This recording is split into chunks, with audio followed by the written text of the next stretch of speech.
like Paradise Lost. Oh yeah, okay. Oh yeah, one of the great ones. Yeah. What do you prefer, novels? Well, yeah, some novels. Do you mind if we film? No, not at all. Yeah, okay. So this is for a program called Okay. on YouTube. Oh, okay, yeah. Well, thank you. Yeah. Yeah, so 6 of my books, and mostly poetry. These are 3 of my collections of poems. Yeah. And this whole book is 1 poem. Ah. And you want me to recite a poem? Yeah, of course. From my second collection, Flowing Stone. A sonnet for the sonnet, page 104. 104. Not the last one, but it's all the way, it's close to the end. A sonnet for the sonnet. So it's a love song for love songs. Being a sonneteer, I am enamored by sonnets. But today, to my delight, serendipity favored me to find a university class that explored the passionate history of the form. The lecture described this spring tumbling to lives, uniting affections through centuries of time.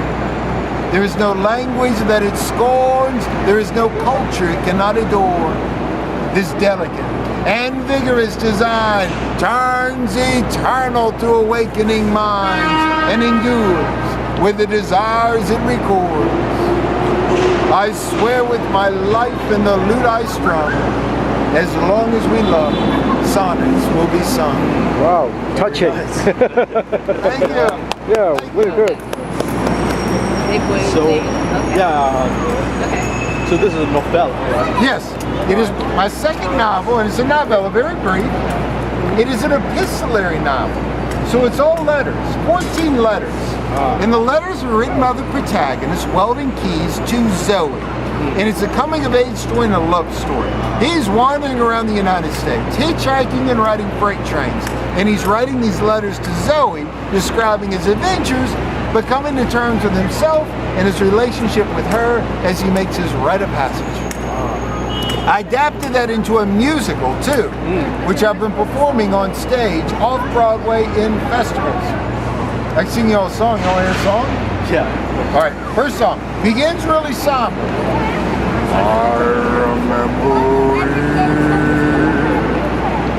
I left home. It was so long ago. I didn't know where I'd go, and I still don't know. Wow, really good. First stanza of the first song. There's 17 songs in all. So I have some questions for you. Sure. Yeah. So do you have like a writing ritual or a routine? Yeah, routine, definitely. Yeah, routines are the best thing in life in just about every single aspect, especially eating and sleeping. But I definitely have a writing routine as well, too. I get up in the morning, have a little morning ritual, basically breakfast and things like that. And then I make coffee and I sit down and I start to write. And I start to write very early. And I write for a couple of hours. Sometimes it depends. If I got a really good idea that's going, sometimes I write through into the afternoon or later. And but then after that I'll start to study, and I come out here in the afternoon, and then I'll market my books, and then in the evening I go back and I study, and then after I study I go to sleep, and that's when I work on my dreams. But yeah, mostly I'm writing for the most part in the morning, and you know, of course, ideas come to me. I'll jot them down in my notepad. So is the process difficult or easy?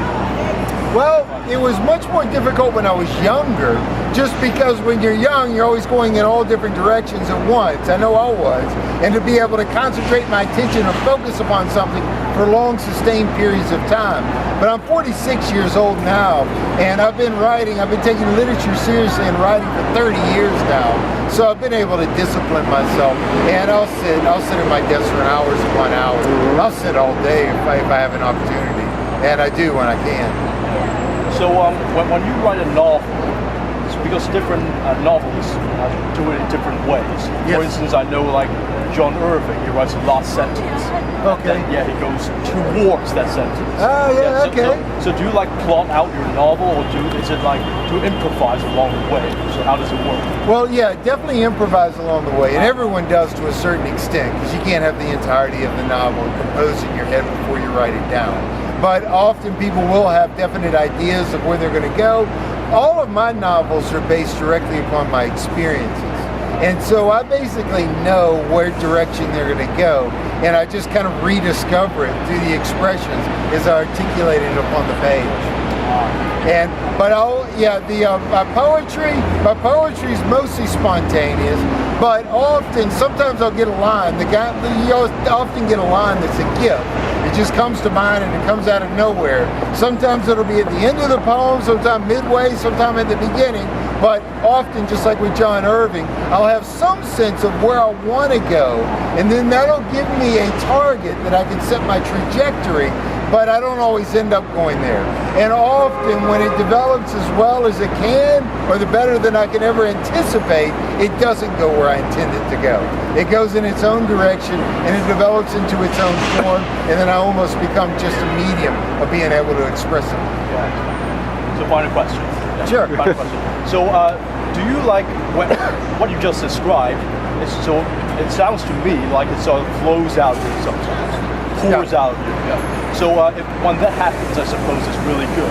Oh yeah. But do you like rewrite after that? It flows out. So Yeah, how many definitely. times do you rewrite? It depends. Yeah, sometimes, it's absurd. I'll rewrite. My first novel, I worked on for 5 years, and I just kept writing and rewriting and writing, doing a section at a time, sentence at a time. I'd pick individual sentences apart and reconstruct them, rephrase them, rearrange them over and over and over.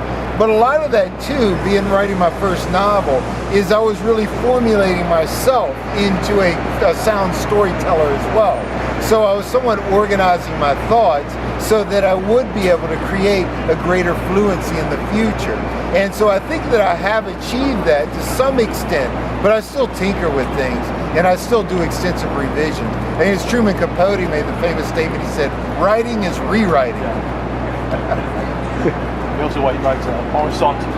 Oh, did he? Yeah, I don't know. Yeah. Okay, good to have. Yeah. And thank you. Yeah, you're welcome. Yeah. So finally, I'll conclude this, right? Sure. By reciting like the beginning of Paradise Lost, which I mentioned. Yeah, to demonstrate, Of man's first disobedience, and the fruit of that forbidden tree whose water taste brought death into the world and royal world. With loss of Eden to one great man, restores and regains the blissful seat. Sing, heavenly muse, that on the secret top of all the above Sinai, Prince inspired, the shepherd first taught his chosen seed. In the beginning, how the heavens and earth rose out of chaos.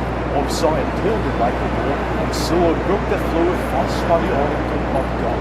And thence invoked by age my adventurous song, that with no middle flight intends to soar about the Aronian mouth while it pursues things unattempted, prose or young, and chiefly that spirit that does prefer before all things and thy heart and pure, indestructible, for thou knowest, thou from the first was present, and with mighty wings outspread, thou hast moved and vast abyss, and place of back, what it means dark, illumined, what is slow, what is called, that to the height of this great argument, I will assert eternal providence and justify the ways of God to men.